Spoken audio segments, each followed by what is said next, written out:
এই যে আইপ্যাকের অফিসে রেড হলো, আপনারা দেখেছেন সবাই আজ থেকে 2-3 দিন আগে। এবার বিজেপির নেতারা বলছে যে কয়লা কাণ্ডে ইডি তদন্ত করছে, ইডি রেড করবে, তাতে আপত্তি কোথায়? কোনো আপত্তি নেই। আপত্তি দুটো জায়গায়। আমি বলছি আপনাকে, এগুলো আপনাদের যুক্তি সহকারে মানুষকে বোঝাতে হবে কোথায় আপত্তি।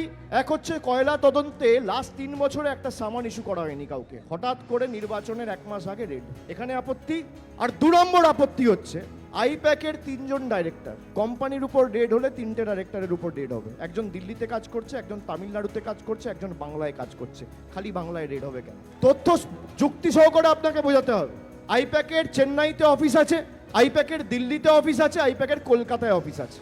খালি কলকাতায় রেড কেন, দিল্লিতে রেড নয় কেন? হায়দ্রাবাদে আইপ্যাকের অফিস আছে, সেখানে রেড নয় কেন? কেন? তার কারণ রেড করতে তো আসেনি, তথ্য নিতে এসছে, চুরি করতে এসছে। আগের বার ইলেকশনে আপনারা ভুলে গেছেন আমার ফোনে পেগাসাস ঢুকিয়েছিল, ভুলে গেছেন? তারপরেও হেরেছে, এবারও হারবে। আমায় কম টর্চার করেছে? কতবার ডেকেছে, আমাকে ডেকেছে, আমার স্ত্রীকে ডেকেছে, আমার ছোট ছোট ছেলে মেয়ে এয়ারপোর্টে আটকে দিয়েছে। 4 বছরের ছেলে, 9 বছর মেয়ের বয়স ছিল, এয়ারপোর্টে আটকে দিয়েছে। দিল্লিতে ডেকেছে, দিল্লিতে গেছি। কলকাতায় ডেকেছে, কলকাতায় গেছি। সিবিআই ডেকেছে, গেছি।